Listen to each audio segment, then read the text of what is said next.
In this video, I'm going to break down how to pass SolidWorks CSWP exam on your first try. Now, over the last 5 years, I've helped hundreds of people to pass SolidWorks CSWP on the first try through my course. If you want to go through this course, full preparation for all 3 segments, you can check out on the link below. So the Certified SolidWorks Professional exam is designed to test whether you can use SolidWorks efficiently at a professional level, not simply whether you know what are the tools.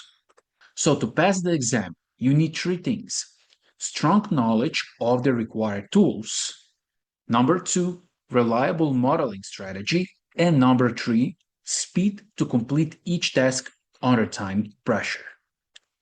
In this video, we'll show you exactly what to prepare, how to practice, and how to approach the exam.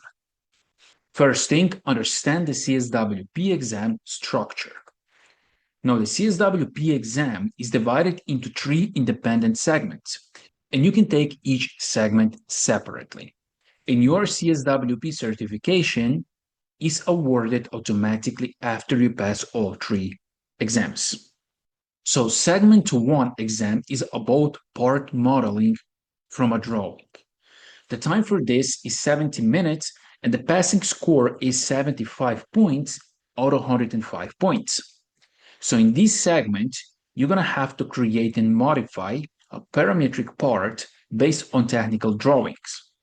So to pass this exam, you should be comfortable with creating parts accurately, extrude parts, revolve, sweep, and loft, then also be able to use fillets, chamfer, shell, draft, patterns, also mirroring part, link dimension, global variables, and also creating equations, updating dimensions without breaking the model, applying material, and also checking mass properties like mass, volume, and center of mass.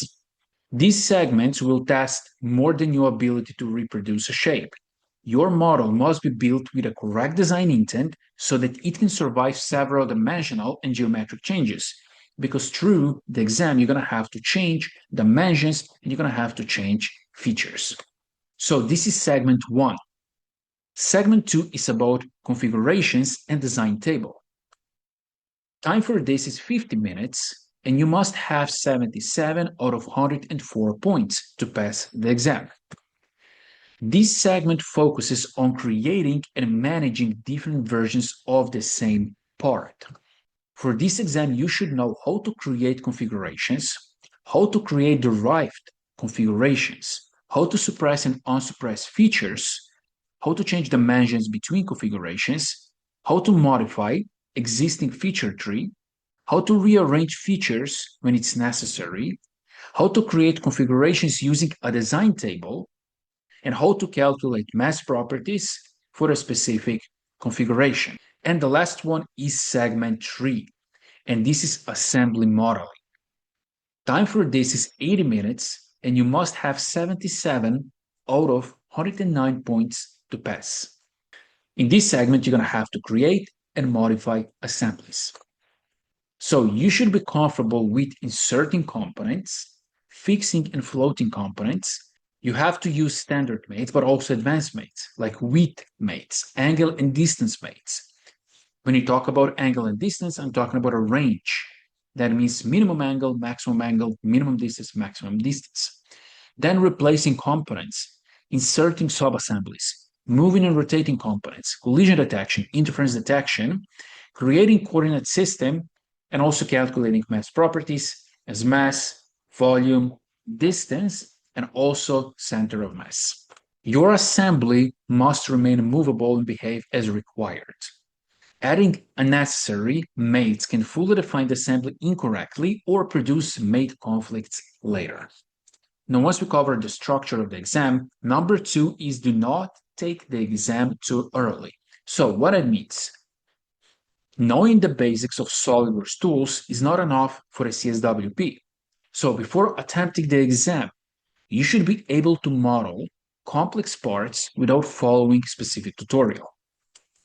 So you should be able to look at a technical drawing and quickly decide which plane to begin on, which feature should be created first, what are the main shape should create it using extrude, revolve, sweep, or loft, which dimensions are likely to change, which features should remain independent, and how the part should be structured to preserve design intent. Now, a good test for that is to complete an official sample problem under time conditions. So do not take the real exam until you can complete practice problems accurately and still have time left to check your work. Number 3, master parametric modeling. The most important CSWP skill is not creating the initial model. It is creating a model that can be modified without failing. So avoid building the parts using random dimensions and unnecessary references.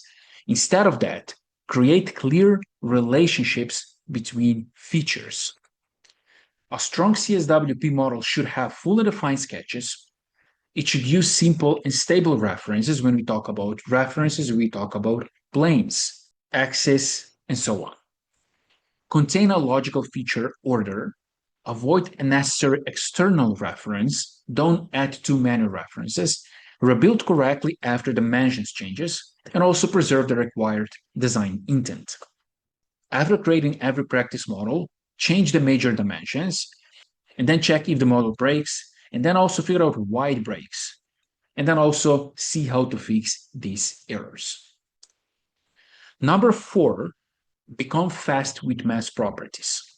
Many CSWP questions ask for a model mass, or center of mass, or volume or distance. This means a visually correct model can still produce wrong answers, because maybe you put incorrect material, or you forgot material. Maybe you're missing some cut, or you're missing some fillet or a chamfer, some little details. Maybe you have some dimensions that are not correct. Maybe you have the wrong configuration, or you don't have the right units. You have to be in millimeters and you are in inches, or vice versa. Or you have the wrong coordinate system.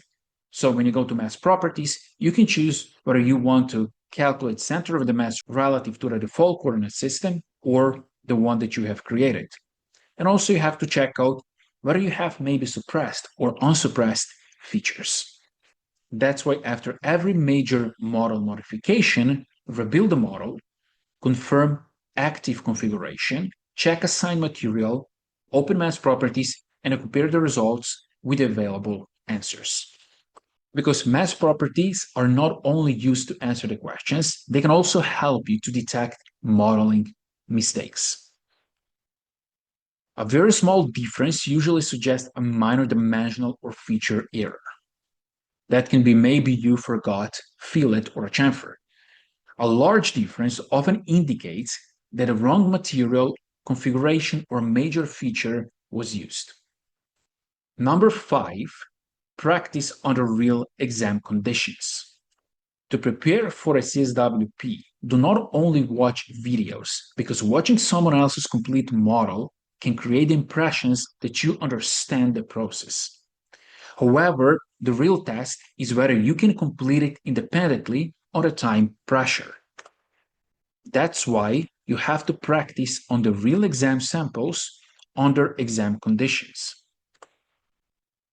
Number 6, read every drawing, every question carefully, because many exam mistakes happen before the candidate creates the first feature. That's why before you model, you have to identify document units, required material, origin location, check out asymmetries, overall dimensions, then also hole locations, fillet and chamfers, not only size but also location, section and detail views, check out very carefully dimensions that might be linked, and also features that might change later. Never assume that a dimension shown in one view applies in another direction. So check out all available views before beginning. Spending 2 minutes understanding the drawing can prevent 10 minutes of rebuilding. Number 7, keep the feature tree organized. So your model may need several modifications during the exam, and disorganized feature tree can make every change slower.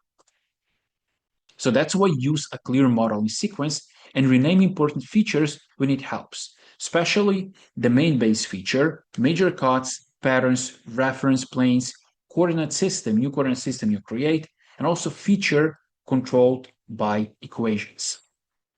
No, you don't have to rename every feature. The goal is to find and edit important features quickly. Number 8, manage your exam time.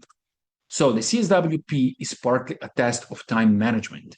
At the beginning of each segment, calculate approximately how much time you can spend on each task. So use these rules. Do not spend too long fixing one question. Save your work frequently. Record numerical answers carefully. Leave time also for checking. Avoid rebuilding the entire model unless it's really necessary. Use multiple choice answers to validate your results, and also never submit a mass property answers before confirming the material and also units. Number 9, avoid these common CSWP mistakes. Starting with the wrong base feature, right? You can choose the wrong feature to start building your model. Using too many features. Under defining sketches, your sketches are not stable. Ignoring design intent. That means ignoring thinking how your model will behave if you change certain dimension. Forgetting the material. Working in the wrong configurations. In the segment 2. Over-defining assemblies with mates. Ignoring the coordinate system, the location of the coordinate system, and also orientation. And also rushing through instructions. And final advice, passing CSWP exam on your first try is not about memorizing every SolidWorks tool. It's about becoming confident with a specific skill, the exam test, and learning to use those skills accurately under the time pressure. That's why study each segment separately, practice real exam style models, build parts with strong design intent, and also check mass properties after every important change. And most importantly, do not schedule the exam until you can complete time practice exercises independently. Because when you can model accurately, modify the design without errors, and finish within the time limit, then you're ready to take the CSWP exam. So this is how you pass CSWP exam on the first try. Now, if you want my full CSWP exam preparation, where I teach you all the tools that you need to know and also guide you through exam samples for the segment 1, 2, and 3, you can check out on the link below.